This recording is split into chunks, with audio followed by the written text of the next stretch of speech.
Hello fellow Super Mario players! As we know, as a game franchise becomes successful and grows and expands in popularity, more and more games and sequels will be added to the franchise featuring new game mechanics, extra features, and a lot smoother gameplay. And all that is awesome and all.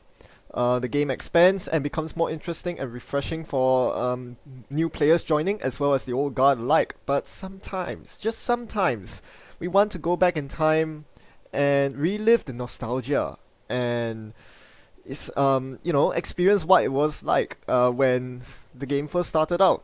So yeah, a lot of people still play the old version, the one that started it all. And I think this applies to Netrunner as well. So I decided to host a Blast from the Past tournament. This would be an online Jinteki.net tournament, and I'm planning to host one on the 3rd of March. If you're interested, you can head to StimHack Slack and join the channel Blast from the Past. Basically, what happens in this tournament is in each of the 4 Swiss rounds, there will be a fixed matchup featuring classic decks from previous metas. They're listed on the screen right there. And today's gameplay video will feature one of these matchups specifically. We're going to look at RegAss Max versus RP Glacier from the 2015 meta. How are the deck lists like? Well, these are the fixed deck lists. What makes this matchup very interesting is that RegAss Max is a very, very skill intensive deck. It doesn't look like it at first glance. It seems like a very regular Anarch build, but it is. The problem is, with Max's ability, you're trashing so many cards off your stack that it's very easy to get all your breakers and all the important cards that you need in the bin. Judicious use of Deja Vu and your recursion is absolutely necessary. When do you use a clone chip? When do you save the clone chip for Parasite? This is often touted as one of the most consistent decks in back then in the game, and it was able to pull off wins consistently, but only barely. Like, if you make even 1 or 2 small mistakes, you could end up very far behind your opponent. So that's what made this deck very interesting. On the corp side, we have Jinteki Glacier RP. This relies on Caprice Nisei and Nisei Mark II to establish a rather secure, some might say degenerately, obscenely impenetrable scoring remote. But as always, there's always outs. You don't have to contest the remote, and Jinteki Ice is rather vulnerable. While this deck is very vulnerable against the Parasites and potentially deep decks of medium, don't forget, this is in a meta without Cyberdeck's Virus Suite. Or some of those nasty ice like DNA trackers that we're used to. However, this RP deck certainly has some outs against that. It has a very good economy engine of a good mix of both operations, Lab Gift and Hedge Fund, and assets, Sundew and Mental Health Clinic, and a good RP player will try to establish that early on. Furthermore, the one-off blacklist can easily hamper a Max's ability. If their entire heap is locked and they have a crucial key piece in the bin, RP could establish a lock on the game. Note that this also is in a meta where global food hasn't been discovered yet, so this agenda suite, while seemingly oppressive, is still very much counterable, with that big Hades fragment being a huge liability to RP. This is a very interesting and dynamic matchup. Let's see how it plays out.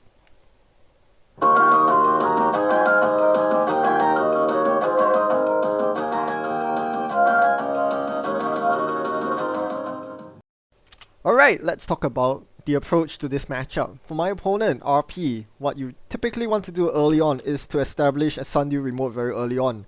Sundew is your main way of staying and getting in the game, basically. You want to have enough money to res your ice and play Caprice side games such that you have a 66% chance of winning. And so any early end runs that you find should go on your remote as much as possible. Granted, it can suck if your opponent runner top decks a Future Perfect or something similar off the top of R&D, but sometimes you just have to let that go. As with most Glacier decks, the early game is all about weathering the early storm. And right now, I'm going to storm into my opponent's HQ. Even though this RegAss Max does not have account siphon early on, it can still pack a punch with the early run-based programs such as Imp and Sucker. Since I started with those programs, it made sense to install them, run and trash the toll booth with Imp, and steal a Nisei with my second run. So that was a very, very good first turn for me. I would much rather have done something else, to be honest. I would rather have an early liberated accounts or gamble to get my money going. Right now, I'm going to have to spend 1 or 2 turns to recover. So that's not very good. Honestly, I'd rather not have a first turn of Sucker Imp because, yeah, I spent the next few clicks clicking for credits just to play the gamble in my hand. But it worked out fine. It could have gone a lot worse. Especially because my opponent seems to have had a horrible early draw. They don't have any money. Just look at that. Yeah, they don't have a Sundew going, let alone a clinic, a mental health clinic. So they have no drip economy, and when they're forced to rest the Tsurugi, that set my opponent back a lot of credits. My opponent additionally triggers a 3 net damage, which is actually really good for me. It triggered my I've had worse, so no damage done to me. I replenish the cards, even draws me a Liberated account, which I'm so happy to draw. This allows me to play it for my last click. Next click, I'll gain lots of money. So that was, again, a very, very good turn for me. I even get access, trashing a Lotus Field from my opponent's hand. This early game is going rather well in my favor. Typically, RegAss Max does not want to play so aggressively. But oftentimes it is actually best to play aggressively. It sounds paradoxical, but that's the truth. Finding a balance between aggression and building up your board state is a very tricky thing to do in Netrunner, and honestly, I don't know where's a good balance either, but I seem to have found it this game. Mostly due to how my hands sculpted out. I did not draw into any economy at all, so I was forced to play my hand, and it just worked out perfectly. The net damage drew me into the Liberated I needed to get into the game, so I can enter the setup phase. Now, what does my opponent do? You notice they immediately seal off all 3 centrals with Unrest Ice on the outermost. This is actually a very important and very crucial technique. Very helpful, I should add, because this means that I cannot run willy-nilly and, so that I can check remotes. Typically, as RP, you want to establish a board state with remotes. So, mental health clinics, daily business shows, blacklist even. Blacklist is something huge on my mind since I'm milling my deck. All these cards you want to throw on the table as RP and want to make it very difficult for the runner to trash. And it is very difficult if I do not know what's the outermost ice on each server. So, I'm forced to face check either of them. Any of the ice. And that could be really expensive for me. Passing my turn over to the opponent. My opponent still hasn't found any assets yet. This is looking horrible for my opponent. So this has given me the space to set up a bit. I have a clone chip now, which is really good. It is backup insurance. I can get past a couple pieces of ice with that. On the same token, however, I made a bit of a misplay. I shouldn't be installing Zuki Master in its place. I can install a Parasite instead. I was actually thinking of installing Parasite on the same turn as making a HQ run. That way I can use my sucker tokens to mow down the Tsurugi. But since Tsurugi is 2 strength, what I should have done is to just drop the Parasite on the Tsurugi anyway. And let it naturally tick down. I was being really greedy with trying to get HQ access at the same time. Now my opponent forces the issue. There's a Res Jackson and there's an unknown remote. I should try to contest that. Given that I have enough money, it feels like a good time to contest it. However, I haven't drawn or milled my Mimic yet. There are 2 Mimics in the deck, and I really, really need them against Komainu and Tsurugi. I can't wait forever for that to happen, however. So, as I'm thinking, I ask my opponent for reactions, and they rest a Mental Health Clinic, just in case I have a Queen's Gambit in my hand. Spoiler, I don't. So I'm looking at my heap again. I can't get through any code gate because of York and Zuki Master. Barriers are troublesome, but I do not really care about barriers because none of them are painful face checks. Sentries are the big problem. I can't afford to hit a Tsurugi or Komainu. So the only option here is to run R&D because obviously I'm not getting through HQ. So let's run R&D. My opponent doesn't rest. I need to take a mental note of that. A Caprice is mill. I trash it. I think that might be a mistake. Given that I'm going for the Jackson Howard here, I think it makes more sense to keep the Caprice on R&D. That way, my opponent does not have the options of playing interns or Crick on the Caprice Nisei. So that was a bit of a misplay there. It's not always that you want to trash Caprice, and I just instinctively did that, thinking that it was one to trash, but sometimes you'd rather keep it in the deck where your opponent cannot tutor it up. Back to my opponent. Again, I've destroyed his board state, thanks to the Imp. The Imp is doing a lot of work, and so much work that my opponent's forced to purge it. That's really good for me. It's the right move by my opponent, but it basically slows down my opponent so much. Usually you'll be fine with purging as a Glacier deck, however my opponent does not have any drip economy going, making the purge really bad because they're basically wasting an entire turn. So yeah, that's something to take note of as if you're playing as RP Glacier. You want to have the board dominance so that you can take the time to purge or install more ice. Okay. Because my opponent did nothing last turn, I can afford to do nothing this turn, meaning I don't have to run. Instead, I'm going to set up my next liberated accounts. My opponent gets 2 remotes up, and it is at this point that I start panicking. I know my opponent has a blacklist in their deck, I need to play around it.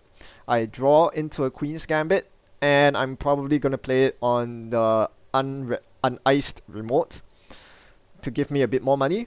It might seem that I don't need that money right now, but trust me, money runs out very fast. And here I finally realized that I should be dropping the Parasite on the Tsurugi, and so I finally did that. Took way too long for me to do that. If I dropped the Parasite earlier, I could have placed a lot more HQ pressure earlier on. The Parasite would have ticked down, and I could run HQ again. So that was a mistake. I still need to find out what that R&D ice is. My opponent had 12 credits but didn't res it. I'm suspecting it's a Susano no Mikoto that isn't going to do much, and it's going to waste a lot of my opponent's credits. So that is what I'm thinking right now. I'm not sure if that's correct. We'll have to see later.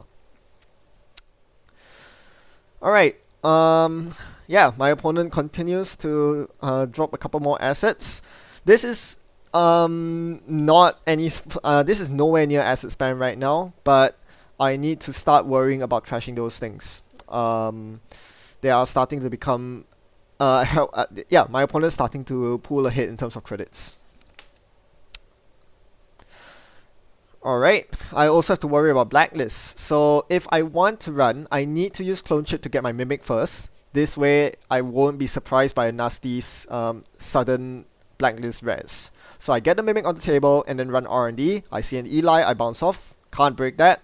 Not planning to click through it. I run to see the new remote. It's a daily business show that goes in the bin. Mental of Clinic that goes in the bin. Suddenly, I have 6 credits left to my name. Wasn't it just a while ago I had 21? Yeah. If you are not Wizard and you don't have 3 recurring credits, turns out you break yourself pretty quickly. You lose a lot of credits that way. Meanwhile, my opponent's starting to solidify. I need to start worrying about my opponent. Eli is a super annoying ice. Now that we're not in a paperclip era, Corroder costing 4 to break Eli is not a nice prospect at all. I do want to drop the Parasite on Eli, and honestly, I think I should have. Instead of playing the Corroder, I should have played the Parasite on Eli, knowing that that's going to be one of the most challenging ice to break. I can't be paying 4 credits for every run on the Eli. My opponent shows me the hand, Lotus Field, Toll Booth, NAPD, Bootcamp, Nisei Mach 2. Okay, so 2 agendas my opponent's hand. They must be very confident I can't get through. I'm going to poke it, force the reses. I see a Grim. That's pretty grim. Okay, so not gonna get a program trash here, so I need to get David out with my Clone Chip. Question is, which program do I trash? Because I do not have Grimoire out, so I've only 4 memory. I need to trash something. I decide to trash Corroder here. Corroder seems to be the most useless of the breakers because my opponent's only barriers are probably Himitsu Bako. Another option I could have done was to let the Grin fire. That way I have the Clone Chip left to recur whatever he trashes. Perhaps I should have done that. I went through with the Enigma. Let's see what we find here. Okay, Executive Bootcamp. I was hoping to hit the NAPD or the Nisei, but I got the Bootcamp instead, which was fine. Probably should have trashed it. Yeah. By leaving the Bootcamp there, I allowed my opponent to get a Sundew next turn. So I think trashing the Bootcamp was the right call. But what I really wanted to do this turn was to have the money left over to run the remote. I needed to snoop around to see what exactly that remote was. Turns out it's a Caprice Nisei. So since I'm already making this run, might as well go all the way through with it, especially since I have the bad pub from Grim, and we'll play a side game to see whether I get kicked out of the server. I do hope I can trash the Caprice this run. I bid 0, my opponent bids 1. That's the end of it.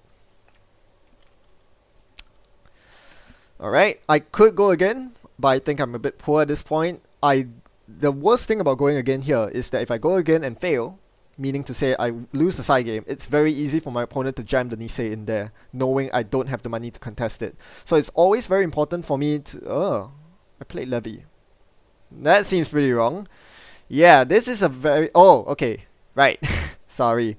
Yes, I knew I could safely give my opponent a scoring window here, because they couldn't take advantage of the scoring window, plain and simple. I wanted to get the levy in before the boot camp hit the table, because instead of grabbing the Sundew, as I mentioned, he could have grabbed Blacklist instead, and that would end my game. So if I have everything in the bin, I would be doomed.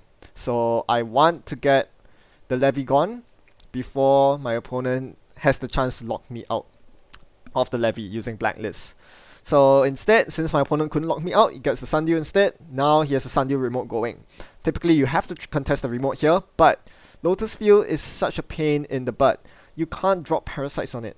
That's not an option. So every single run, it's going to cost me 4 credits to break. Yeah, 4. -1 for the bad pup, but that's still a lot of money I need to pay, and then I'm greeted with a side game again. So long story short, I just couldn't find it in me to get to contest this Sundew server at this point. I just had to let it go and give my opponent the 2 drip credits per turn. This is quite bad, but I thought it was much more important to set up my economy, hence I started loading up KD Jones. Now at this point, recall that my opponent has a lot of agendas in hand. NAPD, Nisei Mark II, they could have drawn a third one while I'm setting up. So my goal here, my long-term goal, is to actually attack HQ. I need to make sure that with the legwork in my hand, that I'm able to access HQ with exactly 4 credits remaining, preferably more, so that I can play side games on Future Perfect and steal NAPDs if need be. Hence, these 2 turns, the KD install turn and this particular turn, were all about setting up. I was also trying to divert my opponent's attention. Now that they have money, they can adequately fortify the servers. I want to try to sway them over to R&D, when in actual fact I'm actually eyeballing HQ. HQ is the most obvious place to run at this point. The agendas are all there, I have a legwork in hand, and I know all this ice on HQ, so no need to guess unrest ice. Here we go. Legwork on HQ, final click after clicking for credits and unloading KD. David through the Grim. Enigma, that's easy with Zuki Master access Lotus Field in turns and the second Nisei Mark II. Very good. Now I'm in a good place. By denying 2 Nisei Mark IIs from my opponent, they cannot really Nisei train to victory. Their score route has to be something like Nisei, NAPD, followed by a 3-pointer. That's pretty good for me. Meanwhile, the Parasite takes down on the Eli. I do want the Eli to go away. That's not something I'd like to break. KD Jones is a very important economy resource in RegAss Max. This is something I didn't really mention before, but this is quite important to note because KD is your only long-term econ engine, and you really should try to find her on as early as possible on your first pass. I did not manage to find it in my first pass at all, which is why I'm struggling with my economy right now. You remember that I started with a opening hand with no economy even after the mulligan, so yeah. This game, economy is a big problem, and as a direct result, I'm forced to rely more on parasites instead of using regular breakers. With the ice so taxing, Lotus Field and Eli's, I definitely cannot break them all using cold hard cash. I need to go the parasite route. My opponent shows another Eli on R&D, so that's really annoying. You can see how my opponent makes R&D so taxing that it's impossible for me to penetrate through. At this point, medium is barely a consideration. Not only have I not drawn it, I don't even have the money to install it. So yeah, those are big problems. Meanwhile, my opponent is getting more and more money with the Sundew. At this point, I can't really contest it. I tried to go for it just now, as you saw. I failed the side game again. Definitely not looking good for me. Point to note here, it's often good to be efficient with your clicks, so instead of clicking for credits and then playing gamble, I'm saving the gamble for next turn when I can unload KD Jones. Now, also note that you can use Clone Chip to install Parasite on your opponent's turn. This way, it'll gain a counter on your turn. Then this is what allows you to get 2 virus tokens on the Eli that you see right now, even though I installed the Parasite just a couple clicks ago.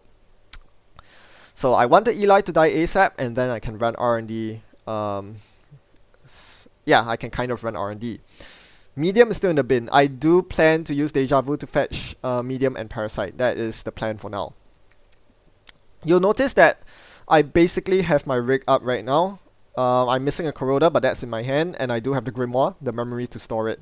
So that's looking good for me. Unfortunately, with a lot of money, my opponent can still tax me out of servers. So this is going to be rather tricky. Now my opponent continues going wide. This is what you do as RP. You typically don't want to stack too many eyes on the same server, and honestly there's no need to.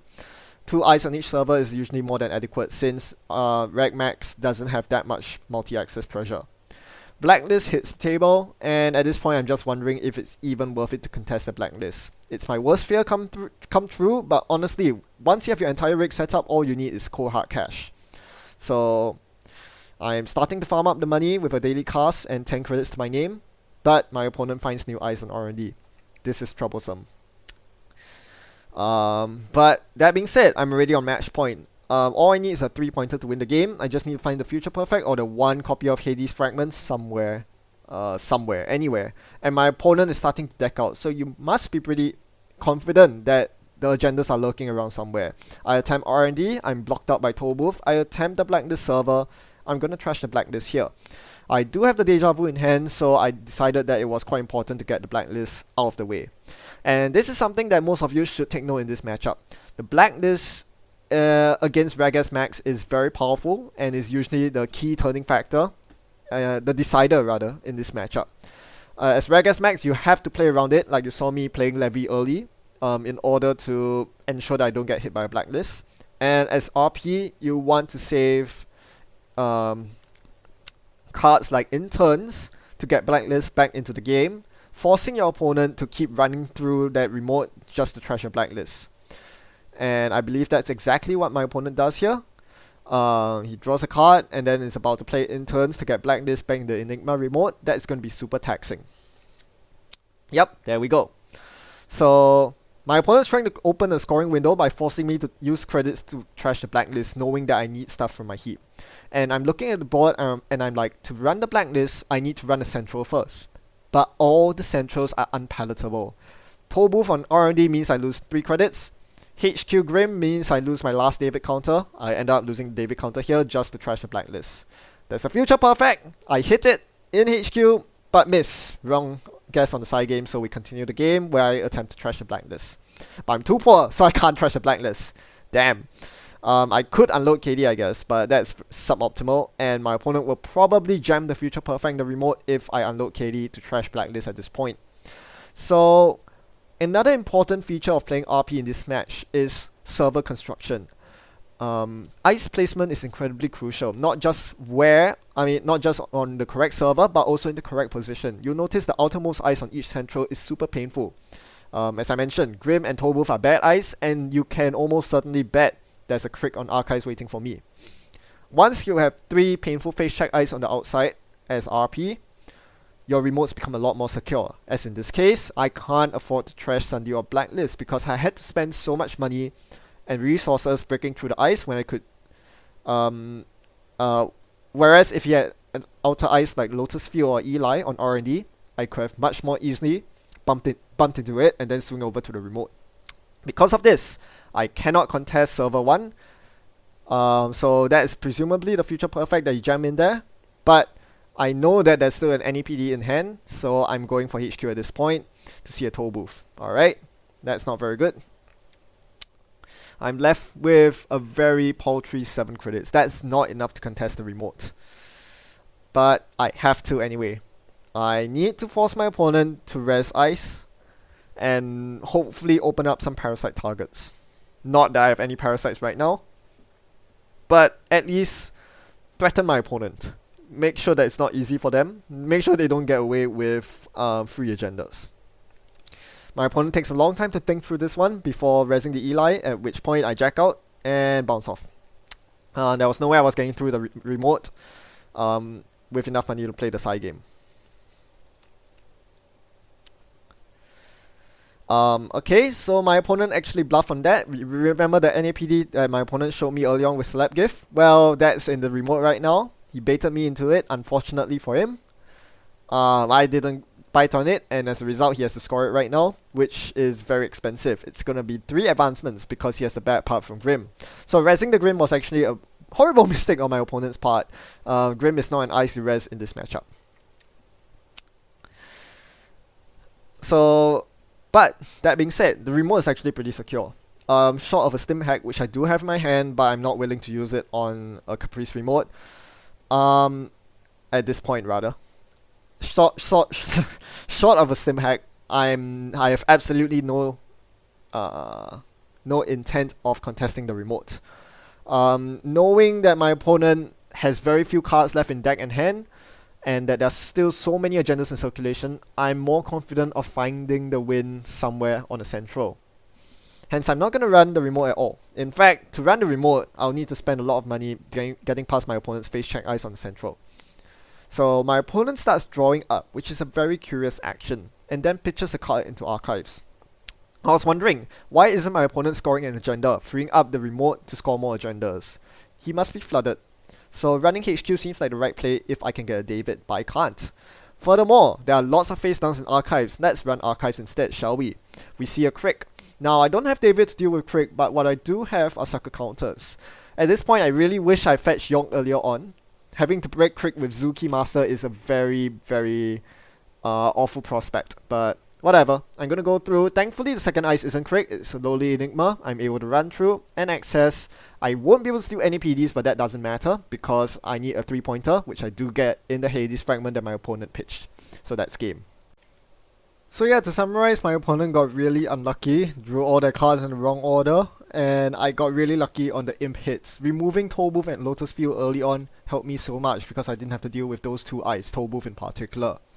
Complicated by the fact that they didn't find any asset economy early. My opponent struggled to keep a foot early on. You would know that they would have pumped out the Nisei and the NAPD in their hand into the scoring remote with the Caprice had they any money to begin with. Unfortunately, my opponent needed to set up the Sundew first, which gave me enough time to secure the win with the timely legwork followed by just poking around for the final agenda later on. Settling your economy and server craftsmanship are two of the most important points to note when playing the RP deck. Whereas for Max, you want to strike a very healthy balance between aggression and preparation. You do want to force ice resist because just like Double Fork, you're intending to parasite most of the ice down. Parasite is a very powerful tool against RP simply because all the ice is not cheap to res, and you can't deal with most of them efficiently. Tsurugi costs 4 to break, Kuroda on Eli 4 to break, Yonk on Tollbooth, even if you have 2 suckers out, York still costs 3 for the on-encounter effect. So a lot of the ice is super taxing. Not to mention Lotus Field, which is the so-called silver bullet against you. Because you cannot use York, you're forced to use your only Zuki Master in your deck to deal with the Lotus Field. This is a big problem. Lotus Field is very, very taxing. Hence, you want to parasite as many of the ice down as possible. This is actually a rather tricky matchup for Max, and I got lucky this game. In most games, it could be very easy to be locked out between the combination of Nisei Mark II and Caprice Nisei. Well, some of you might be shrugging your shoulders watching this video and saying, did I just waste my half an hour on decks that I'll never see again because they are not in the current meta. They're illegal for the current meta. Well, all I can say is I hope that for the past don't know how many 100 videos, I hope that you haven't been just taking away the deck list. You won't be improving very much if the only thing you're taking away from me are card for card deck lists. There are lots of learning points to be gleaned from here, and a lot of fundamentals you can take away as well. How to build your servers, how to play, how to approach the early game. Where do you place your ice? What are your early goals rather than just playing out every game with install ice on R&D, install ice on HQ, doing the routine. Sometimes you need to change up your playstyle depending on the matchup, and in this matchup, for example, as RP, you want to prioritize the Sundew remote. This can be applicable to some other matchups as well in the current day. This is up to you to figure out. It's also important to identify key cards in your deck against certain matchups. As I said here, Parasite is a very important card in this matchup for Max and for RP. Besides Lotus Field, Blacklist is a key card for obvious reasons because most of Max's deck will end up in the heap fairly quickly. So these techniques, identifying an overarching strategy, key cards in your deck against the particular matchup, and how you approach the gameplay are all important techniques that extend beyond this particular matchup and this set of decks. This is something I hope that everyone can learn from, even if you're not going to play RP versus Max anymore. Well, hope you've enjoyed it and hope you've learned something. Thanks for watching and happy net running. Goodbye.